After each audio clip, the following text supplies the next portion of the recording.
Hello YouTube, and welcome back to my channel, Cleaning Teeth. My name is Melissa, and today we're going to talk about going back to school and what it takes to apply to dental hygiene.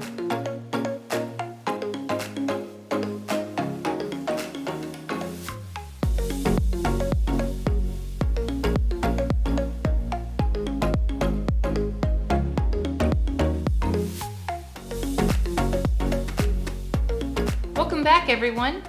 If you're enjoying this content, please like this video and don't forget to subscribe to my channel and hit the little notification bell so that way you're made aware of new content as I launch it. Also, don't forget to follow me on Instagram and Twitter at Cleaning Teeth so that way you can see all the newest updates. So I've got quite a bit of information for you guys, so I'm going to go ahead and split it into two videos. The first video is going to be on the prerequisites and my experience taking them and going back to school, and then the second video is going to be on the whole application process to dental hygiene school and things that you're going to need to do for that. First, I just wanted to let you know that I live in Texas, so any information that I give is going to be specifically related to colleges and universities and any of the experiences I've had with colleges and universities here in Texas.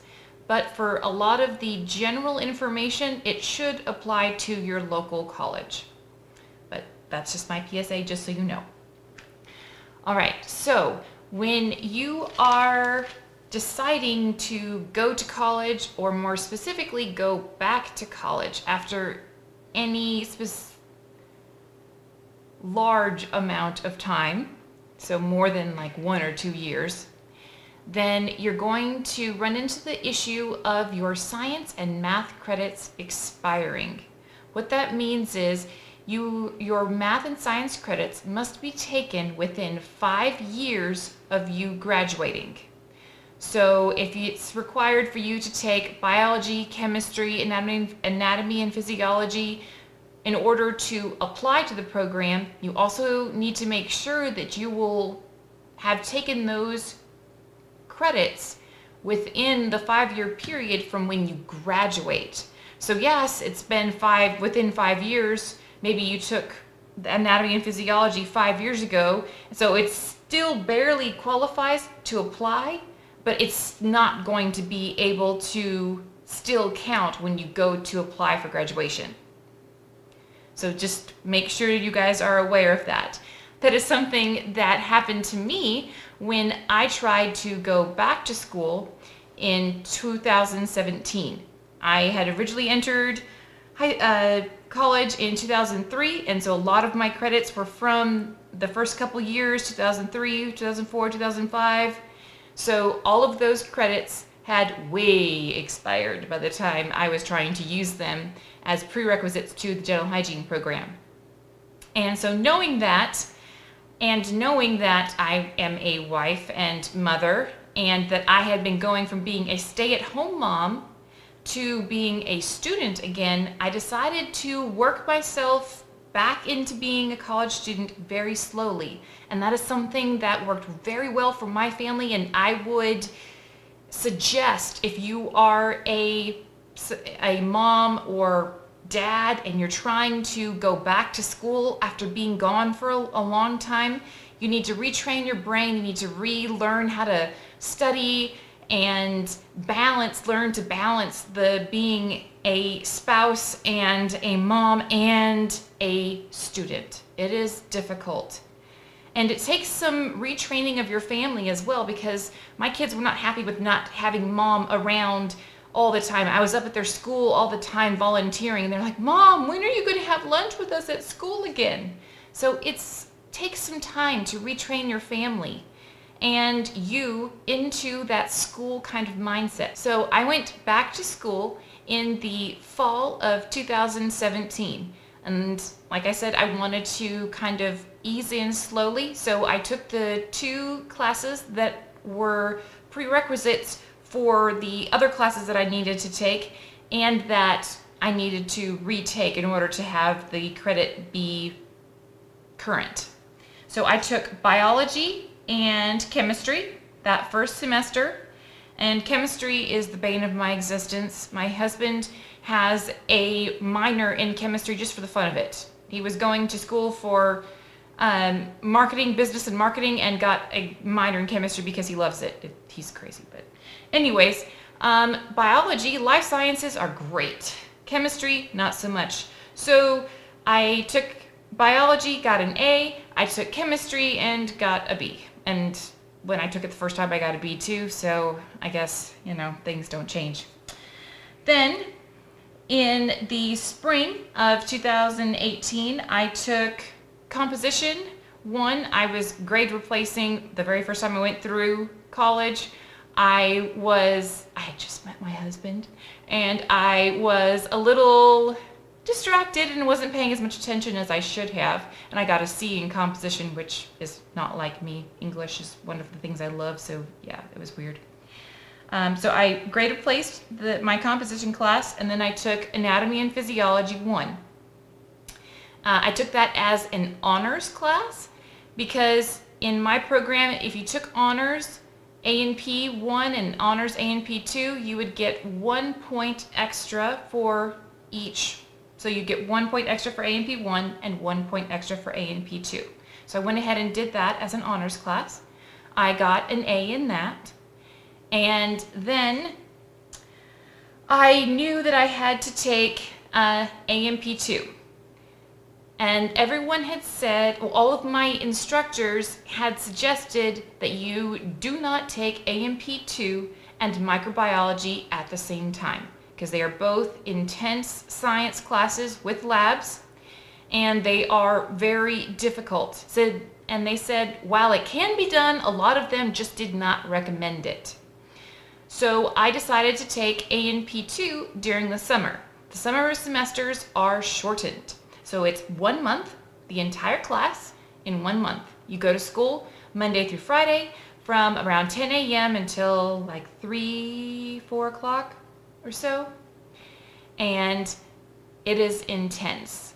So I was not sure exactly how I was going to do. So I knew that if I didn't get an A in it like I wanted to, then I could take it in the fall and still meet my application deadline, which was January 18th of 2019. And that was the summer of 2018. So I decided to go ahead and attempt it. I did. I actually loved it. It's a lot of information and it comes at you super fast, but it's also less time to forget anything either. So, which is kind of nice.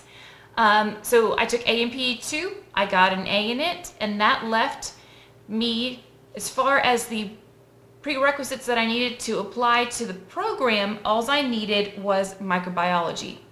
However, my other goal for the application to the dental hygiene program was I wanted to be core complete. What it is that you have all of your core classes, so all of your English, your history, your sciences, your maths, and in order to concentrate fully on the dental hygiene program, I wanted to make sure that I had all of those core classes finished. Now, that was me. You absolutely do not have to do that. And many programs will work in a composition class or a history class or your psychology and nutrition. Those sorts of things will be worked into your schedule. So if you still need to take those classes, they are worked into it. But I thought, at least for me, that juggling a family and a extremely rigorous program in dental hygiene, or at least what I've heard is a extremely rigorous program, that I didn't want to have any extras. If there was a chance that I could get it done beforehand, I wanted to go ahead and do that. The other reason why I wanted to get them done was because I am attempting to get my associate's degree in dental hygiene. There are also programs available for a bachelor's in dental hygiene through 4-year universities. I'm attempting mine through a community college, so it's a 2-year university. And I decided that I didn't want to have to worry about having to drive. For me, at least, it's further to drive to the 4-year university than it is to drive to the community college. Also, it comes down to tuition. Tuition is cheaper for me at the community college than it is at the four-year university. And at the end of the day, the facilities and the program just seemed more up to date and better for me at my local community college than it did at the university. So I decided that I would take the associate's route and then do a bridge program through the four-year university. And what it allowed me to do is, once I have my associate's degree and I have taken all of my board exams and I am a registered dental hygienist, I'll be able to then use all of that as credit towards getting my bachelor's degree. I'll have to take online classes for about 6 months to a year, depending upon how quickly you complete courses. And then I'll be able to graduate from that university with a bachelor's degree in dental hygiene. So that is my plan. So in that fall semester, we had just finished with summer of 2018, I took AMP2. I got an A in that. And then that fall, I took microbiology, nutrition, statistics, and psychology. And those were the classes that I needed to become core complete. I also needed to take one more class, but I was not going to take 5 classes. After only taking 1-2 classes before, I was not at 4 was already going to be a stretch. I didn't want to take 5. So I decided to take the last class I needed to become core complete, which was speech, in a winter semester, which is a short little semester in between fall and spring. But I ended up getting A's in all of those classes, but it was one of the biggest eye-openers for myself and for my family, because going from taking 2 classes or even 3 to 4 classes, especially with them being science in microbiology, and then nutrition really is a science class, and then psychology and statistics, math, again, chemistry, math, not really my fortes. And on top of that, life happened that semester. My mom ended up dislocating and breaking both of her shoulders on vacation, and she had lots of surgeries and that sort of thing. And my teachers were wonderful. They worked with me. I spent time with my mom in the hospital, and just life happens and it distracts you. And I was able to take those 4 classes and deal with Thanksgiving and Christmas and having 2 young kids who are incredibly excited about both. And we host both of those things. And my mom being hurt. And I was able to get A's in all of my classes and get the dean's list, make the dean's list. Now, that was incredibly hard. I was very, very stressed. I was so worried I was going to get B's in some of my classes, which really, let's face it, is not the end of the world. But it would have disappointed me. I would have been disappointed in myself. So it was an eye-opening experience for us because, for one, we all made it through. For 2, right before I got my grades, I was so worried. I had been so stressed. My kids would come to me, "Hey, Mom, when are we going to see you again? We miss you." And it just tore my heart out. I was so, I am busy with school and I'm trying to pursue this for me, but am I damaging my kids and my family as a result? And so before I got once classes were over, before I got the final grades in, I went and talked to my daughter, who is 9 years old, and I asked her, "Are you okay with Mommy being in school? Do you know why Mommy's going back to school?" And she said, "Mommy, of course it's okay you're going back to school. You're going back to school to help our family." And it was just a balm to my soul, and the things that children understand. So she knew that, yes, it's hard, and yeah, she would rather have me at home and being able to go up to school and visit with her during lunch, but she knew why I was doing it and supported me anyways. So I then took in winter semester, so the little tiny spot in between 2018 and 2019, I took speech, and at the second week in January, I was then done with all of my classes. I was core complete. I got an A in speech as well. So, and the application deadline for my program, like I said earlier, was January 18th of 2019. So at that point, I had all of the classes, the school part, done that I needed to have done. And let's just review that. I needed Anatomy and Physiology 1, Anatomy and Physiology 2, Intro to Chemistry 1, and Microbiology. Those were the 4 prerequisite classes.